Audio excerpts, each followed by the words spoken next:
What's going on, you guys? This is Coach Ike, and we have another edition of this podcast. I'm not sure what I'm going to call it yet. I'm sure I'm figuring it out. You guys help me out what I should call it. But man, I'm truly excited, man, for our guest today, man. This is someone I played with at Orlando, at Arena football. This guy has went on to go play in the CFL and is currently a three-time champ. This guy's story and his journey is truly amazing, man. I can't wait for you guys to hear his story. But before we get into that, I just want to remind you guys to check us out, Authority Sports. Check us out on IG, on social media platforms. Okay, we have virtual training, DB, all DB stuff. Okay, from ball skills to beginners, intermediate to advanced. Also work in our press series. We also have a DB membership, which this is where this will be at. Okay, of course, this will be on YouTube, but in a DB membership, we go and we talk about everything from how to play the ball, how to be a better DB, how to be a better man off the field. Okay, it's a mentorship program. We're breaking everything down, giving the building the IQ of football, all these things. So if you guys are not in that, you want to join, you missing out. I'm telling you, definitely missing out. It is some things that I have not posted and will not share, only for our DB membership um, people. And you guys, you're doing a disservice if you're not in there. This is for in season, out season. Doesn't matter. Always find ways to get better. So now I want to talk about my guest who I'm about to have on. Like I said, he is currently a three-time CFL champion, a two-time back-to-back champion with the Winnipeg Blue Bombers. I said he is a former teammate of mine. We played together in Orlando Predators, and probably one of the fastest humans that I have ever witnessed with my own eyes. Man, this dude is a burner, and he's just a very unique person, individual. Truly say he is someone who is himself and does not care what anybody else's think. And that's one thing I do appreciate him. And at this time, I would like to introduce Nick Taylor of the CFL Winnipeg Blue Bombers. Nick, what's good, bro? What's good, man? What's good, bro? How you doing? I'm good. And yourself? I'm doing outstanding, man. It's great to have you on, man. I was just giving an introduction, telling a little bit about yourself, man. Um, I know, I mean, people don't really know necessarily what's happening right now, but you currently injured. Tore your Yep. Achilles, man. I'm sorry to hear that, and praying for you to get back on the field quickly, man. But I'm glad to see you, man. Congrats, man. I saw you had a little one, man. Appreciate it, bro. Appreciate it, bro. Nah, no problem, man. And like I said, man, I appreciate you getting on. So we're gonna jump right into this, man. So the whole thing for this, man, is to get these young guys, put them on game basically. And your Definitely. story, bro, is truly amazing, bro. Like this is like, bro, they need to make a movie for real, like your story, man. But before we even get to how you made it to the CFL, being a three-time champ in the CFL, talk about your upbringing, man. How was it growing up in Hollywood, Florida, and what was that like for you? Man, I'm really from it's Miami, Florida. I just ended Okay, up okay. moving to Hollywood later on, in the process of my life, like around 19, 20 years old. And then I just started living out towards that area. But growing up in Miami, man, was a fun time, man. Like that's when kids was kids, man. You was outside, you ran around all day, you played football, you played sports all day long. With the weather we had, you was an athlete, you Yeah. ran around, you just got made sure your behind was in the hospital before the lights came on. Uh-huh. But Uh-huh. I always was in love with sports, man.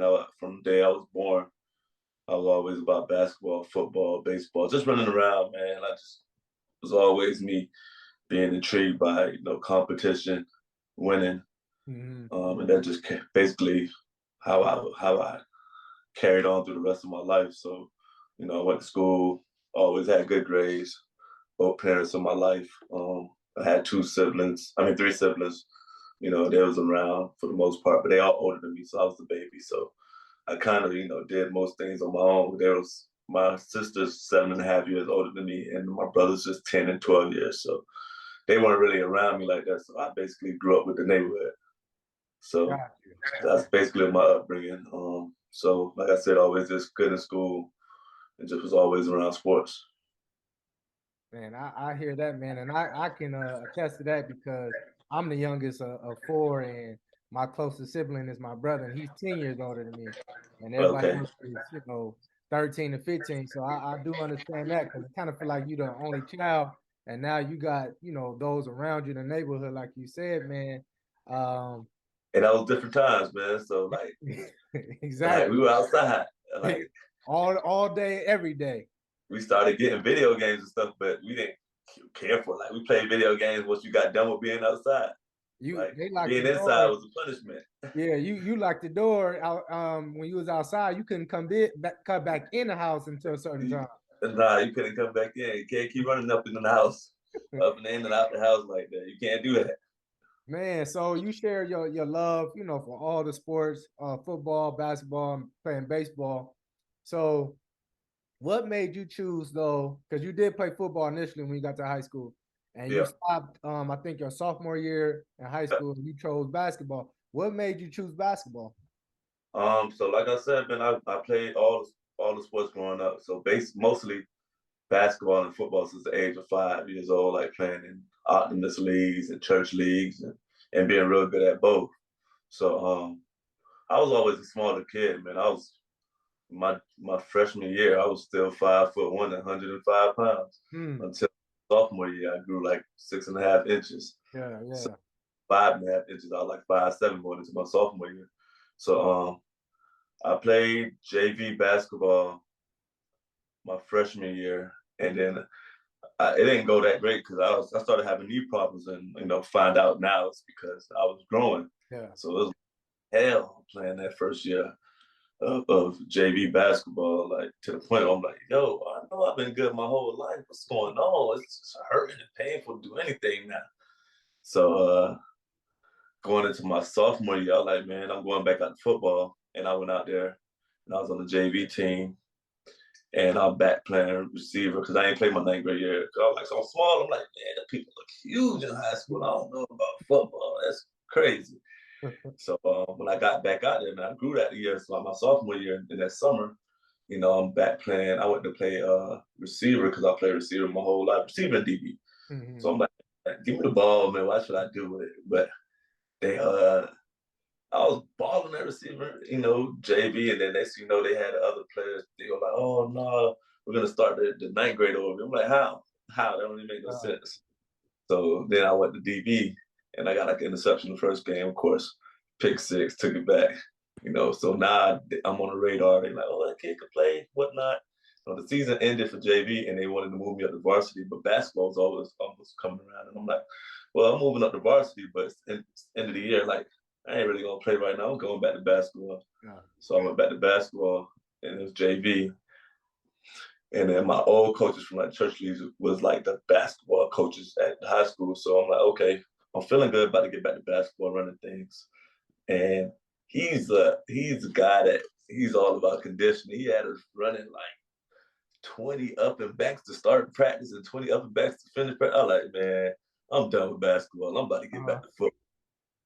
And then literally that day, my one of my closest friends, he transferred to another school. He was at my same high school the year before. So he uh, came riding around after school on a bike. And I'm like, man, I'm quitting. I'm going back to basketball, back to football. And he's like, nah, man, you better quit because we about to smash y'all JV basketball team. I said, oh, just for you, I'm going to keep playing basketball. So literally just because of him, I stayed playing basketball. So like 2 games into the season, I didn't even get to play him because they moved me up to varsity. The varsity basketball coach saw me. He was like, man, the players on the team right now on the varsity team ain't getting done. I'm gonna get that little midget from JV and put him on the basketball on the starting point guard. And I went up to the starting point guard, finished the season that year. And then I was gonna go back to football the next year, and I just felt like, I don't know if it was the pressure of like, oh man, let me just stick with, I'm already on varsity basketball. I'm starting. I'm doing pretty good. Let's see where this go. Little did I know, being my size and all the things that I was really good at football, I probably should have went back to football. Yeah, And yeah. just did two sports anyway at that time. So that's how I stuck with basketball. I mean, shoot, I read, man, it played off, man. You actually won a state champion in high school, and you was a starting point guard. So it's not like it didn't work out for you. And You know, in the small picture, I say that. In the big picture, I say, hey, if I probably went to football and then, with the knowledge and the speed and everything that I had, I might be, in a high or mid D1 college, and maybe I got a different, outlook at the NFL league. I might get drafted, maybe third, fourth round, yeah, for just sure. because of my experience. Then, because later on I went, as you probably gonna get into, Mhm. without the experience to the Yeah, NFL. because like I said, man, for you to all right, normally people they don't play football their whole life, then they make that transition to college. You went from all right, I played football, I stopped in high school, go play basketball, then you end up walking on at FIU. Yep. Can you just share a little bit why you chose FIU? All right. So we used to play a lot of our high school games and our summer league games at FIU. So I was pretty acquainted with their program, Mm-hmm. and and the head coach really liked me. So basically, it was a school that was 45 minutes from home. I wasn't that far from home, so if I wanted some Yeah. food, I could go get some food. But if I wanted to be far enough from home, I was far enough from home. Growing up, I mean, being at FIU. But the basketball coach at that point, FIU was going through like a whole bunch of things, like academically. So they have all the scholarships that they were supposed to have. Mm-hmm. So I basically he made me an invited walk on rather than a scholarship because at that point they have as many slots a day as you would normally have for scholarships. So you're like, all right, invited walk on after do everything you got to do, then we'll get you on scholarship or how it plans out. So that's basically how I end up going to FIU. Okay, bet. And you actually played for a Hall of Famer and Isaiah Thomas, and you said you was up there 1 year with him. How was that and experience?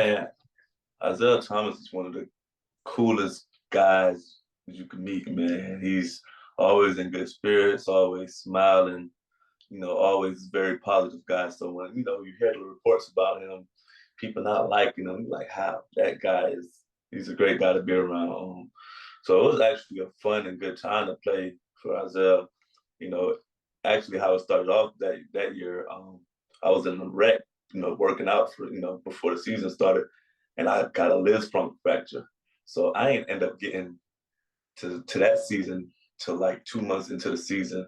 So I came probably around like 10, 12 games in. And then, I'm not really with this coach, player. So I'm working my way in and, next I end up getting his rotation probably about like 3, 4 games into coming back from, my injury. And he really liked me because I was scrappy, intelligent player. Yeah, End up starting a few games for him. We actually had a one-on-one game in practice. you and Um, him. yeah, at that he was probably like close to 50 at that time, and they were like he was like you get 3 tries, and if anybody on the team could stop him all 3 tries, practice is over.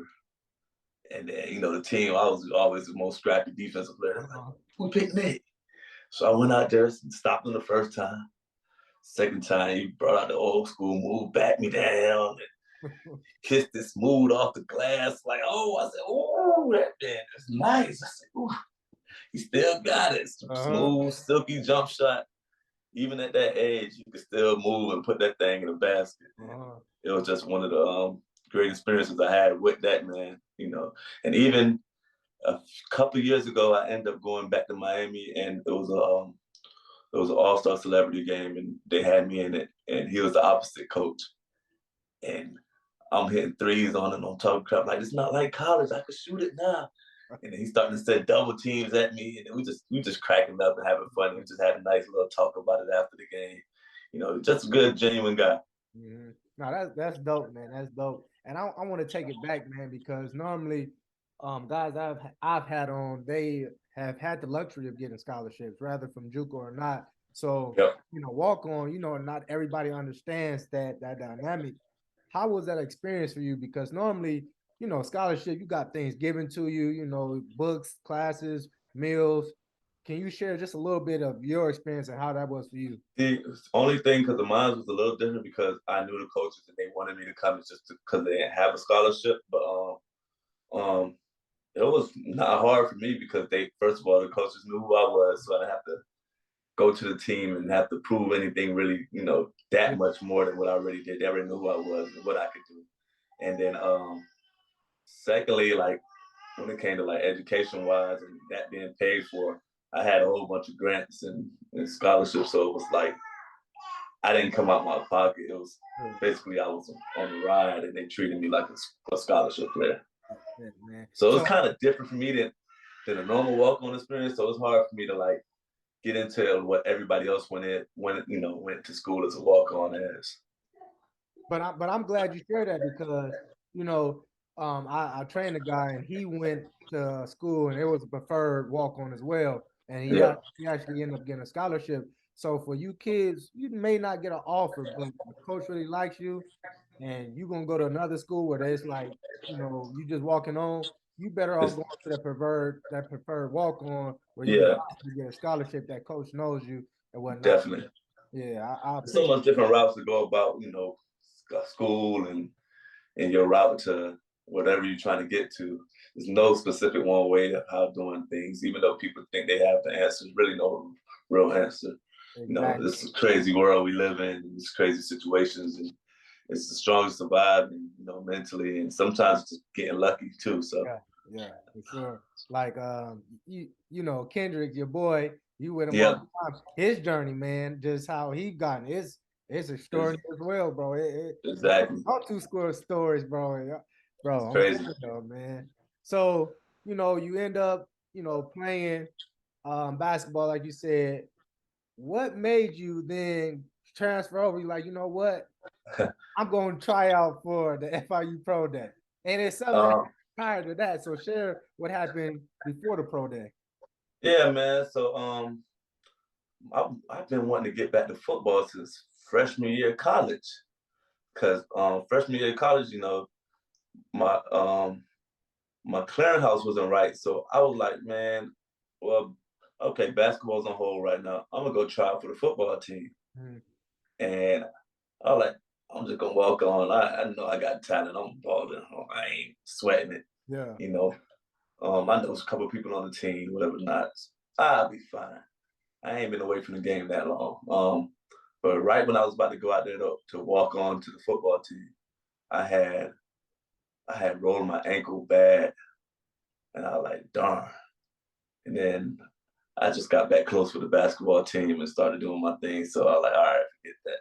And then my next year of basketball, I started playing and starting again.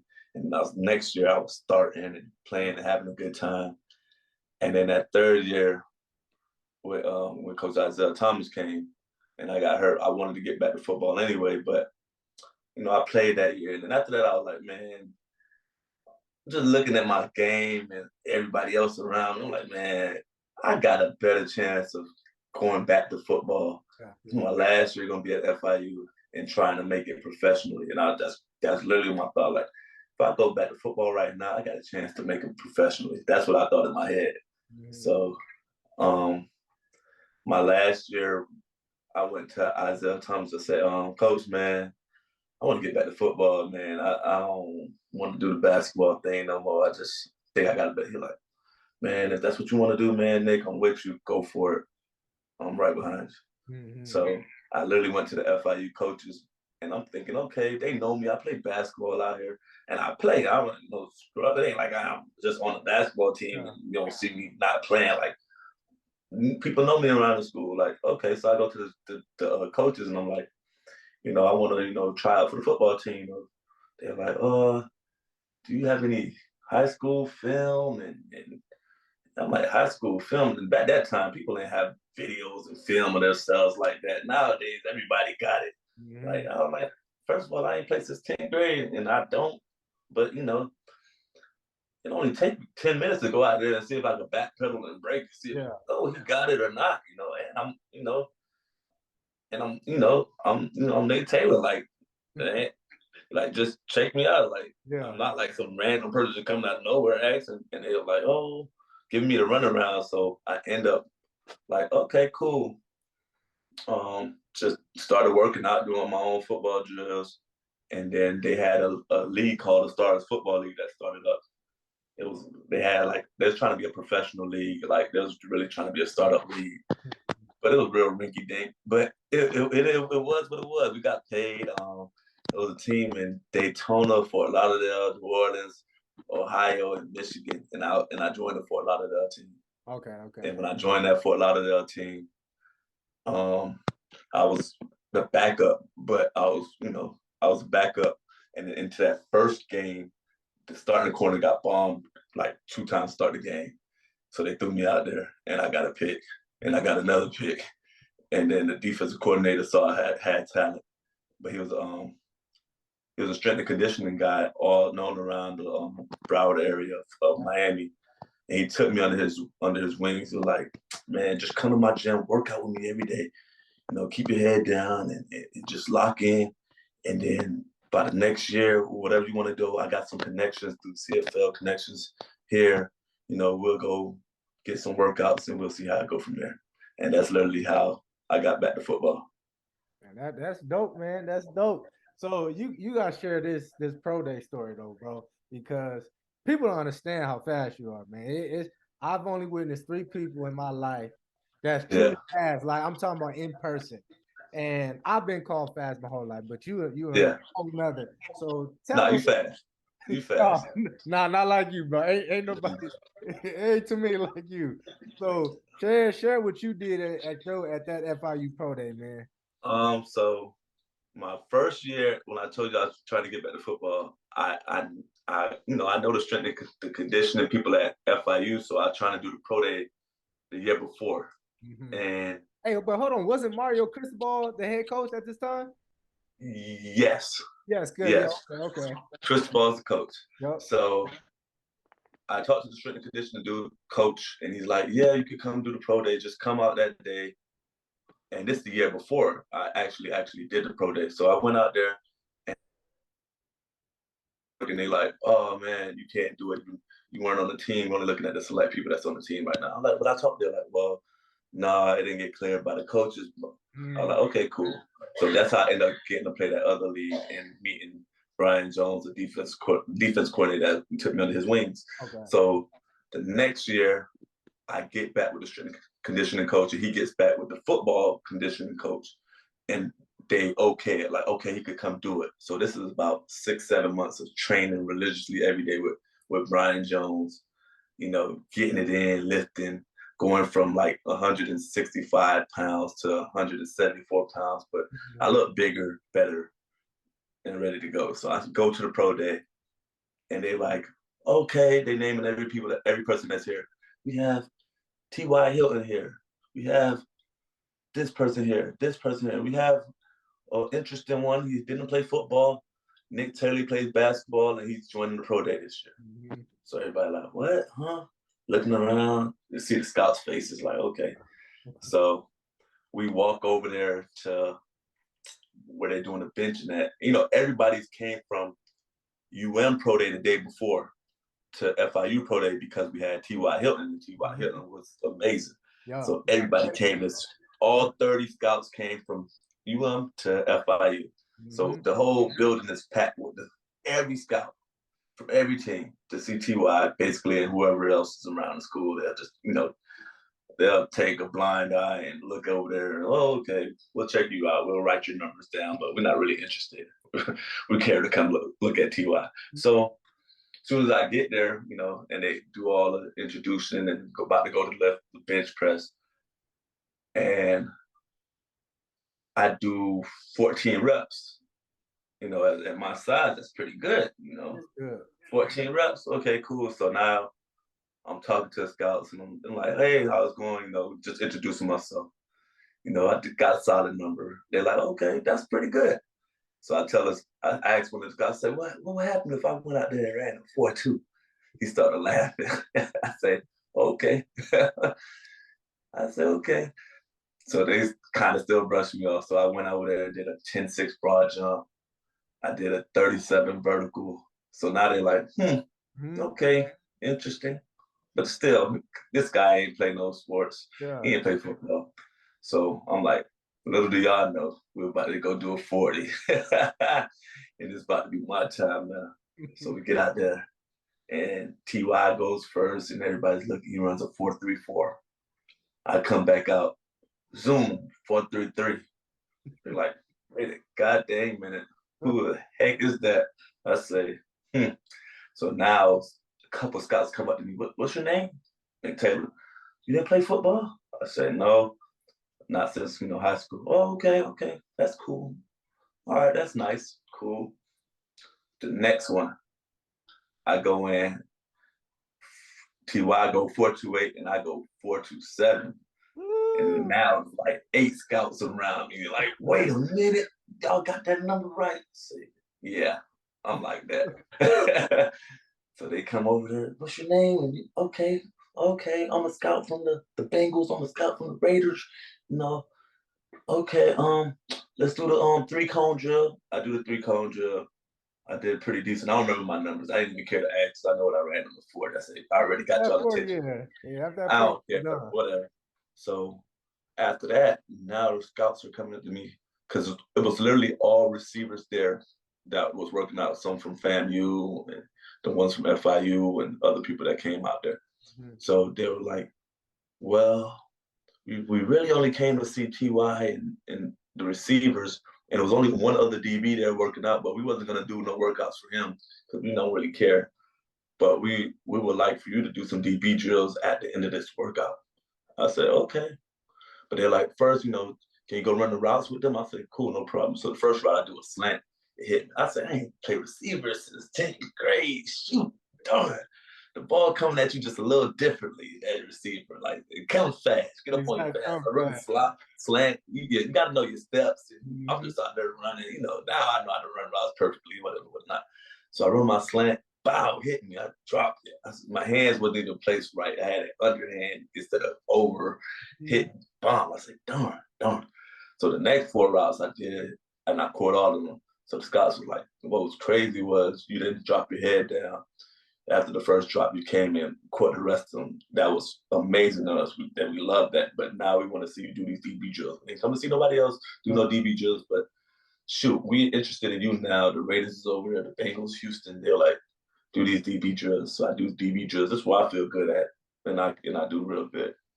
So I was talking to the scouts and stuff before I leave, But before I walked out the door, the scouts already told their GMs and their head guys, I'm getting calls by Jacksonville before I even leave the door. Yeah. Then after I get out the door, Indy calls me, the Raiders call me, the Vikings call me. And I'm just, I wasn't expecting it to go that crazy, like for it to happen that fast. I knew my talents, but like, wow, okay, I'm getting called by NFL teams. Yeah. Oh snap! I did it. So that's literally how that went that day. Man, that's crazy, man. And 2 things I got from that, man, and I think the timing was perfect because, like you said, T.Y. Hilton was a high profile guy, and for you to come out like that was nothing but God, because you could have did it the year before, and at this time, FIU wasn't good. We played against FIU, so I do know how they were. And another thing, I wasn't ready. I was just doing my own drills. I didn't have the guy from my trainer Jones, teaching me all the little things, getting me stronger. I probably would have benched probably like 4 times on 225. I probably ran a 4.48. I probably would have ran a broad jump 9.8. Numbers that didn't pop off the screen. So I guess everything worked out perfectly how it's supposed to work out for me not getting that. Definitely. And I know, and a lot of people, they don't understand, at pro days, they work you like a dog. Like I already know if you was the only DB, they were trying to kill you. They trying to see what you make of. Yeah, it was, but for me, I was in such great condition. It was like Exactly. nothing. It was pretty simple and easy to me. Uh-huh. So I So welcomed it. man, that man, that's truly awesome, bro, man. And I want to know, can you share that process? You know, all these schools, I mean, all these NFL teams, they contacting you, whatnot. Can you share what was that process though after that workout? How did you go about getting into camp? Because now at this point, you like, shoot, either do I represent myself or get an agent? Can you share that process? So that process was crazy because I'm 23 at the time. I want to say 23. Yes, 23. But I'm just getting back to football. I don't know what's going on. Everything's happening so fast. And not only are teams calling me, agents are, they found out about the workout, and agents are calling me out of nowhere. I'm home. My phone is getting called by numbers from different area codes. I'm like, what the heck? Yeah. Who this? I'm this guy. I'm agent. I heard about you. I would like to represent you. I'm like, okay, cool. I don't really know too much what's going on, and too much people are calling me. But my defense coordinator also, my trainer's also telling me about, he got a couple people that he know too. So I'm just basically, but these workouts came up like in the next 3 4 days. Teams want me to come to work out for them. So I really didn't have an agent at that time. Just was hearing people's scenarios. So when I had Indy, I set up my first workout, and it was like on a Monday. And then I was like, okay, I'm gonna go to Indy. And then they're like, you have an agent? I'm like, not at the moment. I'm like, okay, cool. And then the Vikings called me later on that day, like, oh, we heard you got to work out with Indy Monday. We'd like to get you in there before that on Friday. I was like, okay, good. So I went and I did the Vikings workout. And before I even went to the Vikings workout, Indy was like, they're gonna try to sign you, just don't sign, hold off, and at least come to our workouts. And the pressure of not having an agent or just having somebody represent me or just knowing how the ins and out of football and the league and being a free agent works. I went to the Vikings and I literally worked out in front of Rick Spillman, the GM at that time, and Leslie Frazier, the head coach, and the DB coach. And I did a 40-yard dash. I did 5 minutes of DB drills. I did 5 receiver routes, and I caught 5 punts. And then the GM and the head coach came out to me down the middle of the field and said, "Do you want to be a Viking?" And at that time, I said, "Of course." I forgot every other thing that other team was telling me went out the window, and I literally signed. If I look back now, I understand things. I probably would have had an agent, or I would have just went to all my workouts and seen what's the best scenario for me. But I just was so happy. Like, you want to be a Viking? Sure. I went to Northern Vikings in high school, and I'm gonna be a Minnesota Viking. Where do I sign Yeah. right now? And I signed that contract, and that's literally how quick that process went. When it should have been probably longer and more thought out, and Mm-hmm. more thought process into what I was gonna do. But I was just happy and eager and ready to go. Nah, And for they sure. wanted me, and I was like, okay, sure, let's go. Nah, man, for sure, man. And so now you get into camp. How was that? How was that experience for you? Like, what was your outlook during that time? Like, were you just like you said you was excited, but was like I'm glad to be here, or like I'm taking this I leap, was or like I'm ready I to. was glad to be there, but also I had probably delusional thought like, oh, I'm coming in, I'm wrecking this league, I'm about to start in the NFL. I got the talent, I'm ready to go. So I was just happy to be there, but I'm like I said, I'm about to take a position. I'm ready to go play with Antoine Winfield Hmm. and the rest of the Vikings. So I get there and they got a third round draft pick, Josh Robertson out of UCF. He ran like a 4.28 at that time, 4.3, 4.3. So they drafted him third round. They had drafted Harrison Smith in the first round as safety.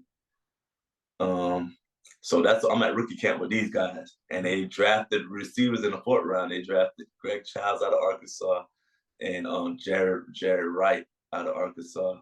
So I'm going up matching up against these guys. They SEC, Hmm. beasts. They having monster years, and I'm holding the fort down at DB. All I do is play man. I got an interception in rookie camp. I ain't giving up no. Some surprisingly they kept trying to run go routes on me in one-on-ones, and and that was happening. Yeah. So I had a great rookie camp. You know, the reporters asked me, "How do you feel?" I'm like, "I'm good," and like, "You look real good. That's you play basketball. Wow, this is amazing. Look how great you look." I'm like, "Yeah, you know, appreciate it. You know, that's great." You know, so after that rookie camp, you know, the Vikings like me. You know, they talking to me. They got good hopes for me. I come third or fourth on the depth chart. You know, running with the fours. You know, you barely get reps in that group. Mhm. But OTAs, I was pretty solid. I had an interception. You know, brought the pick back across the field, hitting moves. I'm running. I'm doing punt return also. I'm making plays out there. So they, you know, I'm doing good, doing real good. So we come back for camp, and I'm like, okay, let's go. I see, you know, you got AP there. You got Percy Harvin. Mhm. You know, he's like, wow, these people I seen on TV, this is crazy. So the first day of camp, going against Jerome Simpson in one-on-ones, and he hit a move off the line. I had got my hand on him, I kind of slipped and I kind of broke my fall. And I got back up and I felt my shoulder go out, and I'm Mhm. still covered him, got to break up. And then I was like, yeah, my shoulder's messed up. But I was like, whatever, I'm gonna keep practicing. And I couldn't even move my shoulder, but I knew it was messed up. It was probably my last day practicing. So I'm still covering people with one arm. I'm breaking on routes, but I only could throw my left arm up because my right arm is all messed up. So I go to see the trainer after, and they're like, yes, kind of did something to it. Let's go get an MRI. The next day, get an MRI. They're like, you got a labrum tear. So I'm out. But you know, the GM brings me in, like, you know, we really like you. We're just gonna put you on IR. We're not gonna release you, give you a settlement and all that stuff. We're just gonna put you on IR because we like you. So I just stayed up there. I'm like 172 at that point. I go get surgery. I dropped to 165. Mhm. By the end of that year, I finished at 186 from like Chipotle and working out and being on Yeah. the NFL plan. And Yeah. I am swole. I'm geeked up. Like, whoa, I can't wait for next year. I cannot wait. I'm ready. I'm ready. So next year I come back at 192 and I'm Oh. still running for twos. And then just I came in. I'm running routes with Christian Ponder. I'm also, you know, getting in early to camp. I'm in first place in conditioning at first. You know, we back in strength and conditioning first before OTAs, Mhm. and I'm running in first. And then I'm like, okay, they released Antoine Wilfield, so I'm like, okay, position that corner. I know the Yeah. system a little bit. And then they came out in the more had a draft. They drafted Xavier Rose. I'm like, Xavier Rose went to my high school. I know Mhm. Xavier, you know, little young boy. Okay, cool. But then, like a couple days later, got tapped in the cafeteria. Like, Nick, come to the training room. I'm like, okay.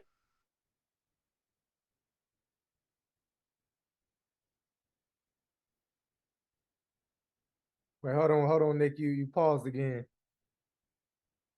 Let me see if I can. You paused real quick. Let me see. Get back on Wi-Fi. Nah, you good now. You good. Okay, I put it on Wi-Fi. It wasn't on Wi-Fi this whole time. All right. Yeah. So what was I saying? What You part was I said that on? Xavier, he just got drafted, and he said they tapped you Oh up yeah. to the office. Oh yeah, they tapped me in the cafeteria and brought me to the training room, and I saw the GM in there. I'm thinking I'm just about to sign some labeling papers, like about my shoulder, maybe some form, like saying I consent to being out there with my label, how it is, and after surgery, I'm like, okay, cool. I get in there, I see the GM, I say, darn, like yeah, we're gonna release you. We like you, but we need to get some veterans in here. We're bringing in something Lacy. It was Eddie Mhm. Lacy brother. He played for the Lions and he was a free agent. They brought him in and that was it. I'm like, but you know, so I'm like, man, I'm probably gonna get another call anyway. I run a 4.2. Somebody gonna give me a chance. Yeah. And teams are telling my agent at that time, you know, like, you know, just hold on. We can bring him in for a workout. We can bring him in for a workout. And then I had CFL teams. Matter of fact, Winnipeg Blue Bombers. I worked out for them and I ran a 4.25. And they wanted to bring me in 2000. 13 or something like that.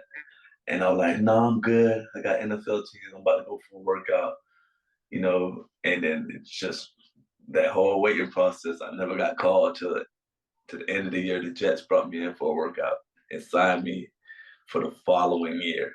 And just been a long process, ins and outs. So bouncing around and trying to find my, where I was supposed to be at. That whole story, bro, is crazy, and it's amazing at the same time, man. Because God for sure had His hand on you, man. Because it's some dudes, they've been doing it their whole life and never get opportunity like you, bro. Exactly. And the work though, and I witnessed firsthand, like people, and we're gonna get into that, your work ethic, and it's truly amazing, bro. I will give you flowers for that, bro. You always been a worker, real talk. Appreciate it, bro. But so you get cut by the Vikings, then you get signed by the Jets.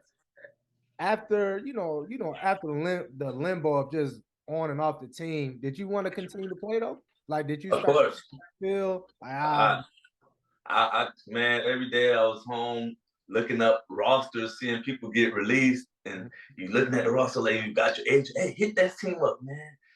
Give them a call, see if they need a player. So I was always active in that role of trying to find another team, another option of continuing my football because I knew I could play or I had talent to play. So I kept pursuing it, and just kept going about it, and there was some days I was like, darn, maybe I might not get another chance, but it was rare because I kept a positive outlook. Like one day a team gonna hit me up and they gonna need me, and then I'm gonna stick around to a team eventually. And I just need one team to like me. That's it. That is true. So now this is how we meet because now you signed with the Orlando Predators and I'm already there. This is gonna be my second year, your first year there.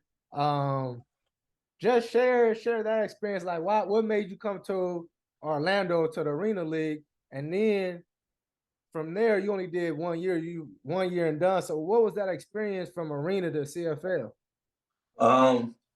Man, stories just always been crazy for me. But after the Jets, they had drafted like 3 DBs, a safety, a corner in the third, another DB in the 6th round who was terrible.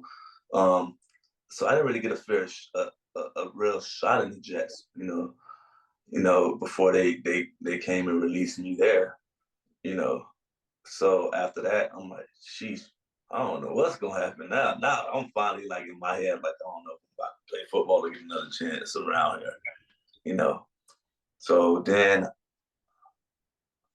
was it my agent? My agent told me that the Predators found out about me and they were interested in come out for a workout with them. I was like, okay, cool. And I don't even think I came out for a workout. They just invited me. They had me come to camp. They're like, oh, just come to camp. I was like, okay, perfect. So I come to camp and I see all you guys, everybody mind said, oh, I'm about to go to this league, this little arena league, and I'm just going to kill it. I'm be great. And then you get there and you see it's a whole bunch of talent, a whole bunch of people that can play, and they probably should be in the NFL or CFL, but they're here in arena football. And that was like an eye opener for me. I saw you. I was like, darn, that dude is quick in and out of his breaks. He's on every route, and receivers are waggling at you. Like, they coming at you from 15 yards deep. Full speed, because arena, you could do that because it's only 50 yards. You're probably going to score. So you can go full speed at you every play because you're going to score. You're going to be on, the defense come out so you get a quick break.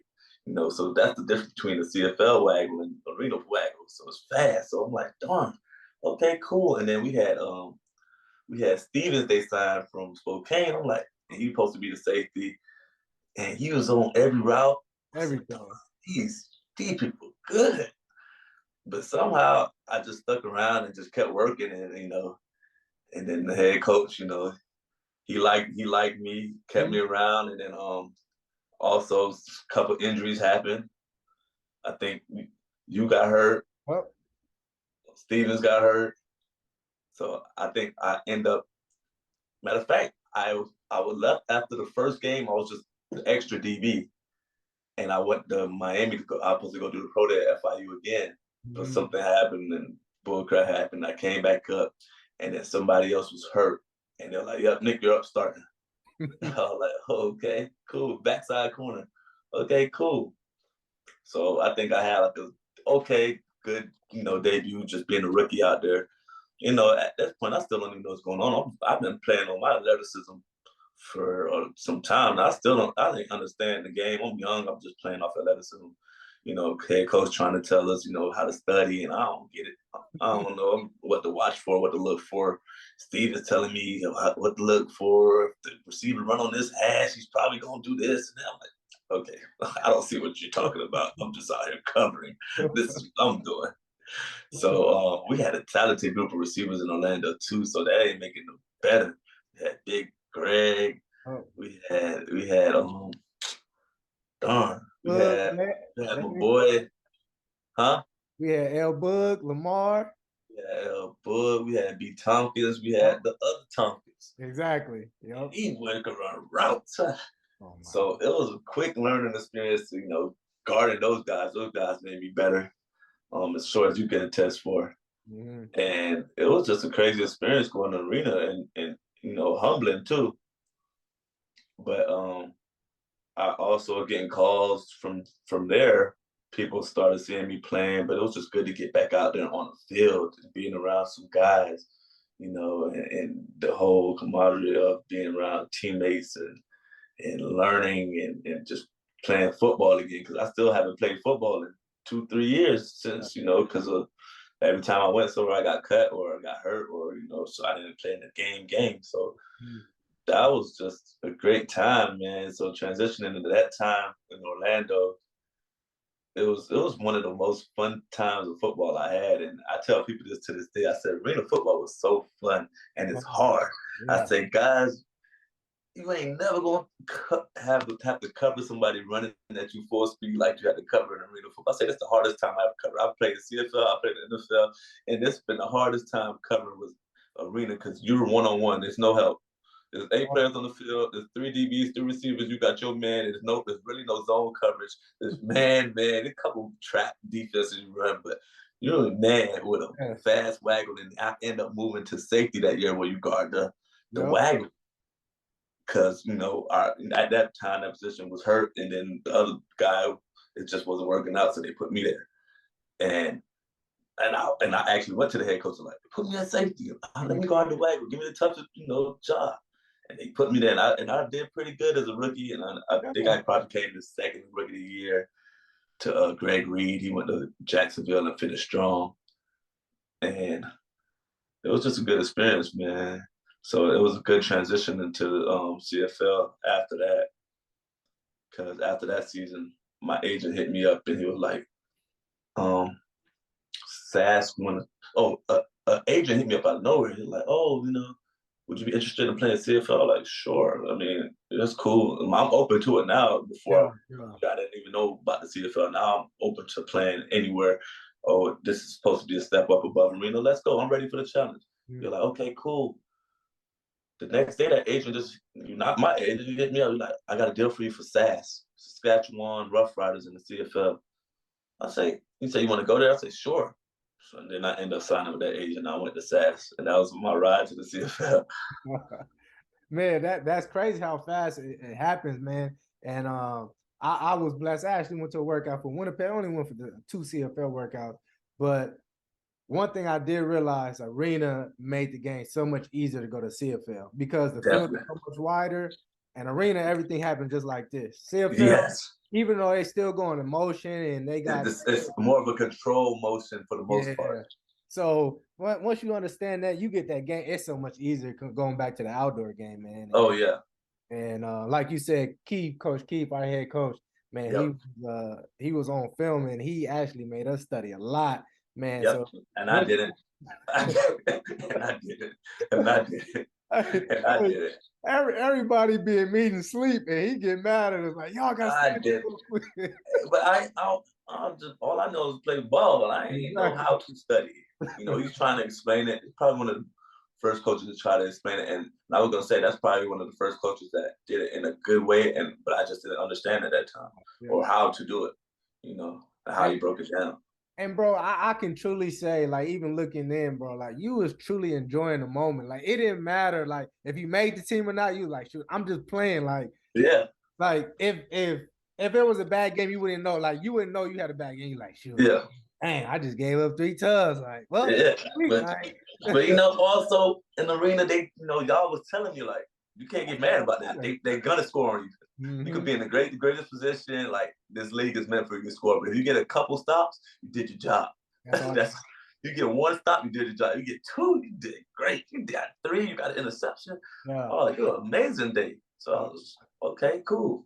man. So what you call it, man? So now you make that transition from the CFL from Arena, and now we're going because Rod, he talked about, I had Rod on, he talked about how being from Miami, just the nightlife, bro. And I've witnessed it. I ain't gonna tell everything, but you enjoy yourself. You know, Yeah, you know, it's out in the open. It's cool. I'm I good. follow you on social media, and you are truly enjoying yourself. Like you truly like living like off the field. Like I remember you said like they can't control what I do off the field. I'm gonna live my life. Yeah. How do you balance like living your best life, but at the same time, when it's time to work, I'm gonna put this work in? Cause I done seen you, man. You done been up 3 o'clock in the morning. The next day, 6 o'clock, 7 o'clock, you up working out. Yeah, yeah. So I always tell myself if I got enough time to go out and have fun, I better have enough time to get my behind up Yeah, to yeah, work out. So like you said, I'll be out till 3, 4 o'clock, and I work out at 5:30, 6 o'clock. And it's just sometimes you just gotta trick yourself to think that it's the right thing to do. Like, okay, you party, you better be able to go work out. yeah, And you yeah. have that same energy you had for partying at workouts. And I just trick my mind and say, well, I better have that same energy then. If I'm gonna do it, Yeah, I can't let that life affect me from being great at the sport that I want to be great at. And I sleep during the day. I mm, get a couple hours of nap, and but it's more like I just like enjoying myself and having a good time. And, especially when I was single, I had freedom. I pick up my bags and go wherever the heck I wanted to go to another country or hang out in Miami and go to the beach, and it mhm, was all good, and just have fun. But I also knew that my what paid, what gave me the ability to go live this life is me being able to be good at yeah, football. yeah. So I needed to get that workout, and I always like working out anyway. I like showing off my body, having my shirt off, Hmm. walking around the beach with no shirt, So that's another inspiration. I got to get in the gym. Exactly.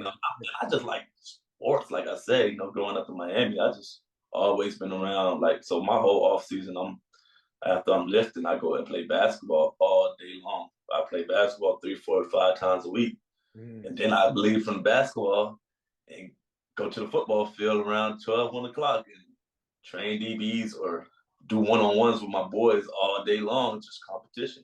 And that's what always made me great, just being ready for competition. yeah, yeah. And so for you young guys who heard this, he's saying he kept the main thing the main thing. The main thing was football. He understood at the end of the day, I'm going to enjoy my life, but he put that work in. And Yeah, for some, you you can't can't do it. be Yeah, different. So some people can't do it. There's moments where I had to crack down. I'd be like, well, hey, for the next month, I ain't having a drink. yeah, I ain't going out. I'm about to sit home, get ugly, no haircut, just go lock in and focus on football or whatever I need to focus on in life. Sometimes you just got to put down all the extra stuff. And I never go too far with enjoying myself. And like I have a couple drinks, and that's basically I have a few drinks, and I don't go past. More people they party life is go way more intense than I can.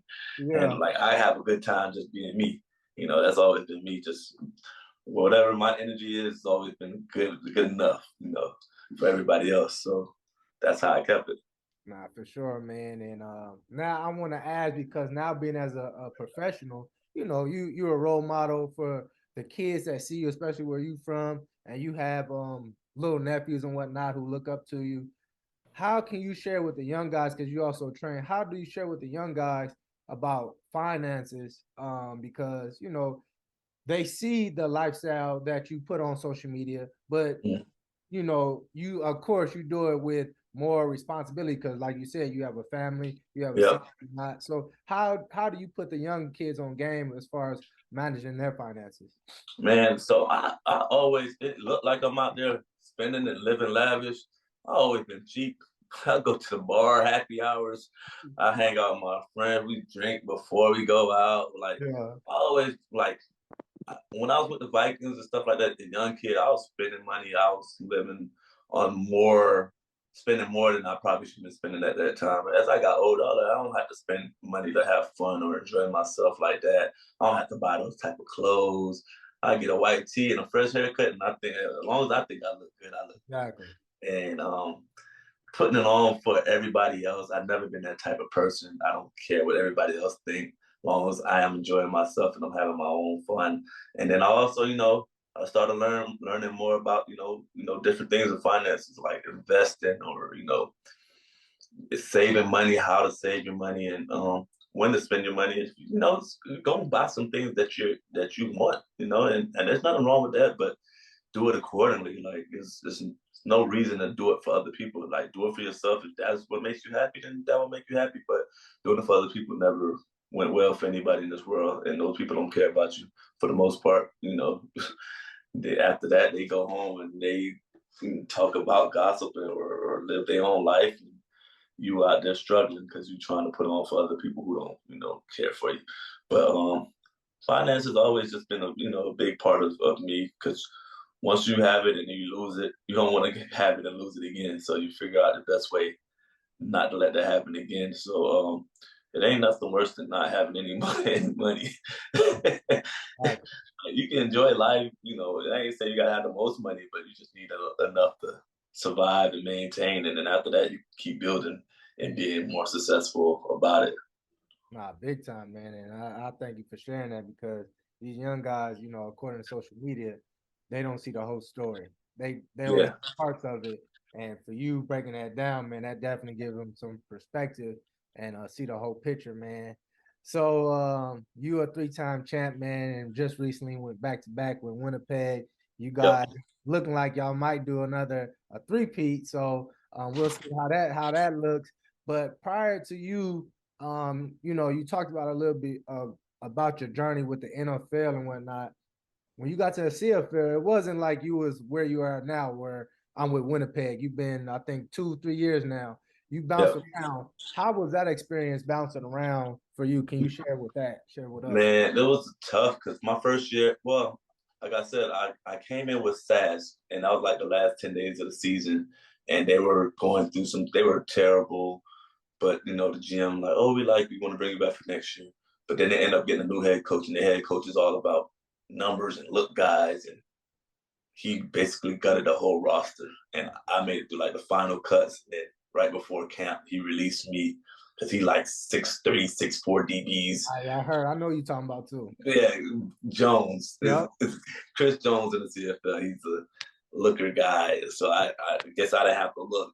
I know I had the speed, but Mm-hmm. I guess I didn't have the 6'3" bravado as DB. He'll take a DN and put him at corner because of that size. If you can run or a receiver and put him in at DN if he's 6'5", he does things untraditionally, but it works for him. He has Yeah. his own ways. But that turned out to be the best thing for me by getting released. I didn't know it. I didn't want to be a SAS anyway. Them 10 days I was there, it was the worst 10 days of my life. The day went by so slow. The weather was ugly, horrible. The city's terrible. I hate Yeah. it. Don't like them. As in, as of now, I definitely don't like them. They're our rivals. Uh, Um, so how it worked out was after they released me, I was like, okay, cool. My agent like, man, Ottawa likes you. They want to bring you in. They're gonna be in Miami working out people. They want you to come in, they want to just see you. They don't want you to run or nothing. They just want to talk to you. I was like, okay, cool. So I went to their workout and I'm just talking to them like, okay, cool. We like you, bum, bum, bum. But they had a little receiver named Lewis there and they liked him too. He ended up signing with the New Orleans after. He's the receiver that got interfered with that year they was about to go to the Super Bowl. Yeah, when the Rams. Yes. So he was there, little guy. He was running routes, and they're like, "Man, Nick, you want to cover him?" I'm like, "Sure." So I'm covering him, of course, blanket, whole blanket. So I'm covering him, doing them things, and then they're like, "All right, man, cool. We want to bring you in, we want to sign you." So I go to their rookie camp, and I get an interception at rookie camp. Doing good. Then camp start. I had a day. No, rookie camp. Rookie camp, I had a day. I had 3 interceptions. I had another interception. I'm balling like, oh, this is easy. This is easy. So now they're liking me in Ottawa. They have they already had their set DBs. It wasn't really an open spot. It's basically you're making the team to be the extra DB or the practice roster. They're like maybe it's one position like depending on, but right now he's the starter until proven otherwise. So they had, as I'm balling in camp, they had other intentions for me. They're like, okay, we might want to put you at this position. We're gonna work you out there. It's probably gonna be a little hard because the ratios and stuff. You got to once you come to Canada, you find out it's not all about football. It's about ratios because they got to play a certain amount of Canadians, and it depends on what position they want to play their Canadians at. If you play that position as an American, you're probably crapped out of luck. So after preseason, I had an okay preseason. In the preseason games, I had a good camp. So I'm like, okay, I'm gonna make the roster. Cool. They called me in, like, yeah, we're releasing you, but we're signing you to the practice roster. I say, okay, I'll do it. And then the DBs are like, man, just keep your head up, man. In this league, boy, you might be up the next day. Like, people get hurt all the time and be ready to go. I'm like, all right, whatever. I ain't trying to hear all that. I don't know how I'm on practice roster. I'm balling. So they're like, okay, the second game, somebody got hurt, and I was like, okay, I know I'm the DB going up. They called up my homeboy, my roommate, and they're like, he's the DB going up instead. I'm like, I'm the next DB up. They're like, now we're going. I'm like, oh, that's crazy. But by game 5, another DB got hurt, and I started. But they brought my other guy out the lineup, and then I started like the next 10, 11 games of my rookie year. So I ended up doing that with Ottawa. By the end of the year, they made changes to the lineup between me and the other person at my position, and they like this boat, but they went with the vet. They're like, we're gonna go with the vet for the playoffs. I was like, all right, cool. But I was still on the active roster, so I ain't mind. And we ended up winning the championship that year. So the next year I'm back in Ottawa and I get hurt, but I just came back too early and my knee was all messed up. I couldn't move like I wanted to. I came back early, wasn't looking good. I got released by them before I was about to be a free agent anyway, but they released me early. So now other teams are like, why do you get released? I'm like, that's just how their GM wanted to do it. So I end up signing with Edmonton because their GM was an assistant GM in Ottawa. So he brought me in. Say, cool. At this time, I'm still playing off just athleticism. I'm studying, but I don't know what I'm looking at. It's just crazy. I'm just playing the game. And then I go to Edmonton, and I had I was supposed to be the extra DB, came in solid. I ended up starting that most of that year, 15 games.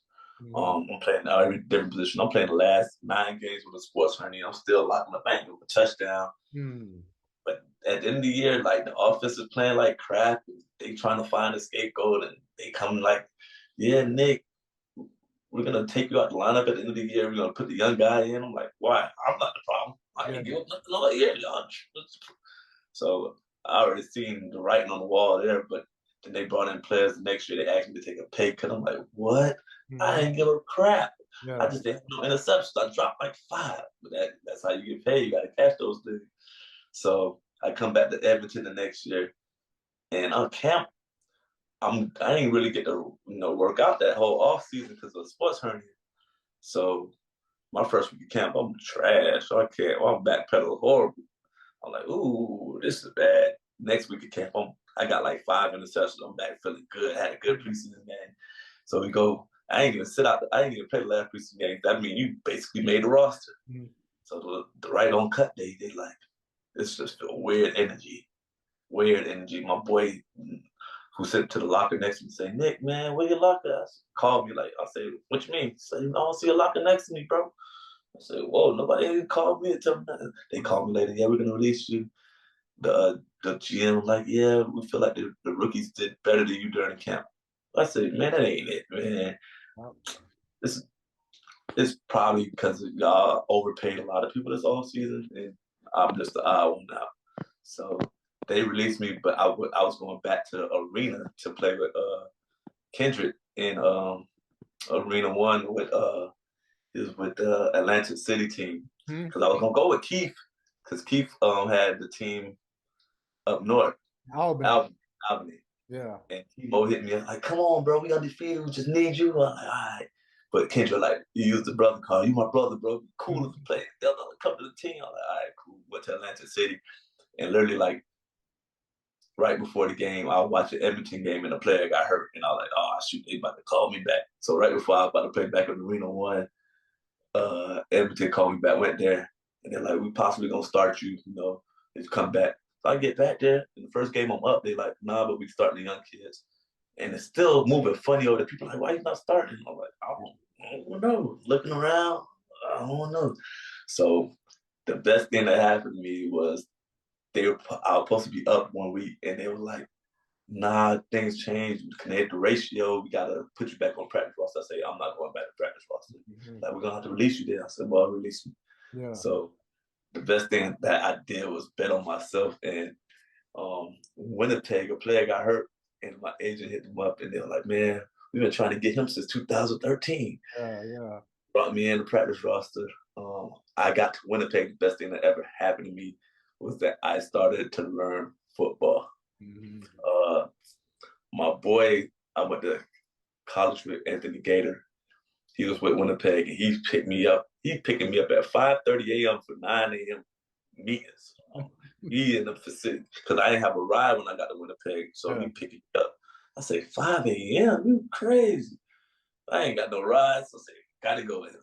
And Mhm. I get with him, and he's doing all the extra stuff, watching film, taking care of his body, doing all the little things that a pro is supposed to do. And since I'm there, I might as well do it too.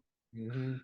And then I was on practice roster the first couple games, and then they put me on like 3, 4 games this season. Like DBs weren't doing that great.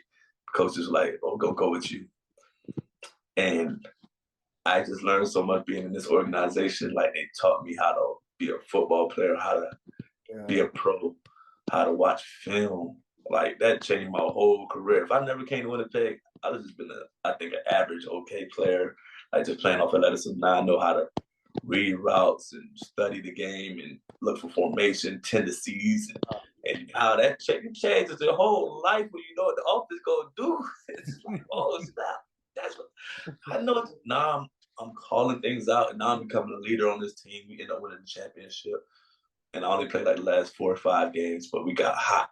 Mhm. You know, partly because me coming in next year, I come back, I know more and more about defense. I know more and more how to watch the game. This team, like you go, like they do things. I say like they were like the Patriots of.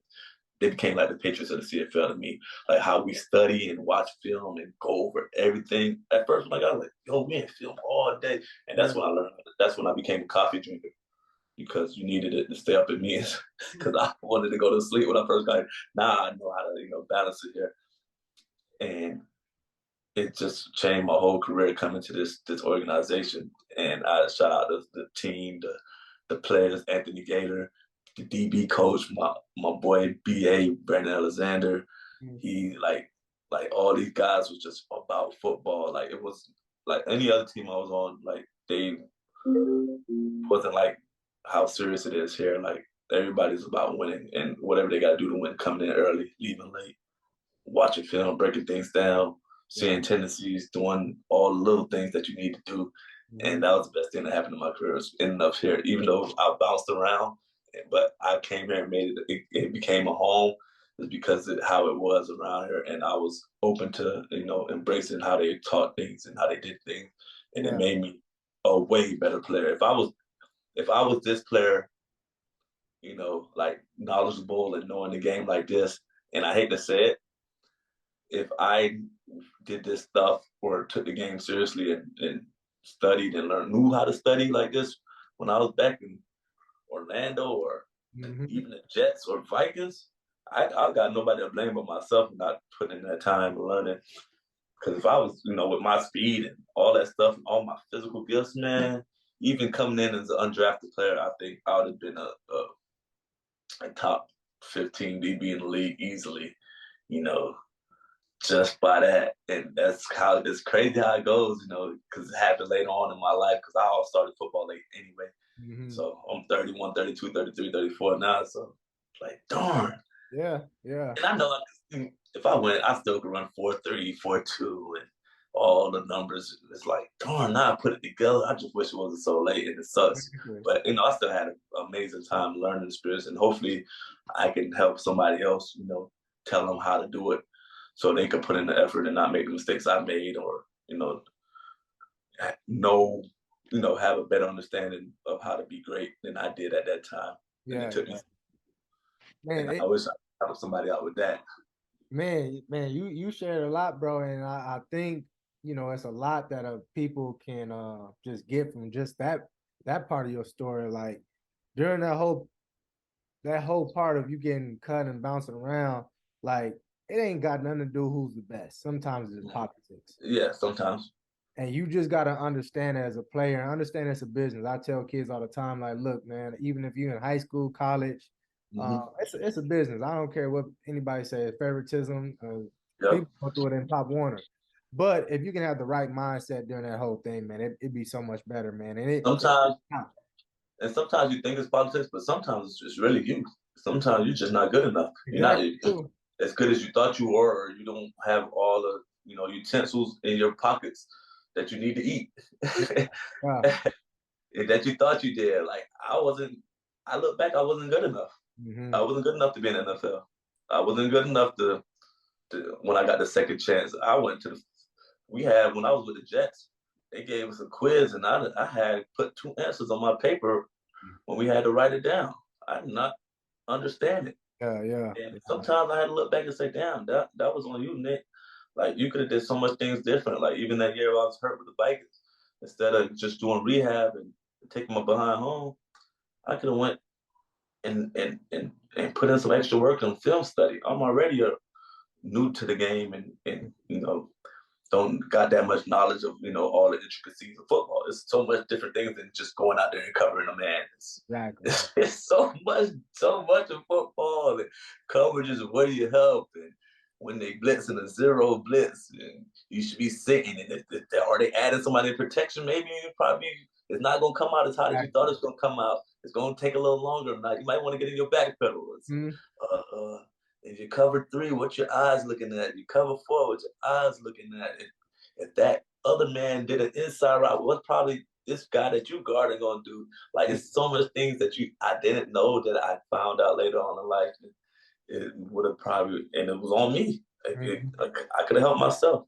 And a lot of people want to blame the politics and this and that. Sometimes it is that, but sometimes a lot of times it's probably you.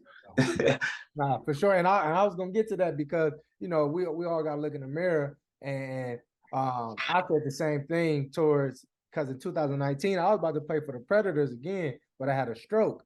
And bro, I learned though, like, man, these are the routes and this is how it's gonna happen. It wasn't even fair, but by that time, I had that stroke. It was like, it's nothing, and that's what I try to teach now. Like, look, if you can understand the game, even before you get on the field, you're going to save your body. And that's what it's all about. Coming out like Brady, the reason why he's able to play this long, because he's playing a mental game. He's playing chess while everybody else playing checkers. So when you can play in your mind and understand the plays that you can make without taking that beating, man, you'll play so much faster and at a higher level for a longer time. And you won't stress your body so much. All you gotta do is All you gotta do is and you're gonna be in the right position. Exactly, man. You already knew it was coming. They be like, bro, how did you know? I'm like, I just know. Yeah, sometimes it's gonna be beaters and tendency things that they change up as offense shit. Sometimes you're gonna need your athleticism. Sometimes you're just like, there's only so much plays they can run. There's so much ways they can do it. They gonna find different ways and try to dress it up. But sometimes it's just, you be like, damn, it's this simple, huh? Football is simple at the end of the day. If you understand the It's principle, hard, but it's simple. If yeah, you yeah, commit, it's on you though. for sure, man. So, man, I'm about to get you out of here, but I want to ask one more question. Then I'll let you just ask anything you want. Now becoming a father, man, because we're both fathers. I have two, you have Yes. one, and you're recently just had a son. Yep. How has your mindset shifted in the way you think or move? Now, I know for me, I can speak for myself. Prior to me having my daughter, I never read a book like front to back ever in my life. Yeah. As soon as I knew I was having my daughter, I read like 8 books before she was Yeah. born. So, how has anything changed for you as far as how you think and move now? Um. Uh.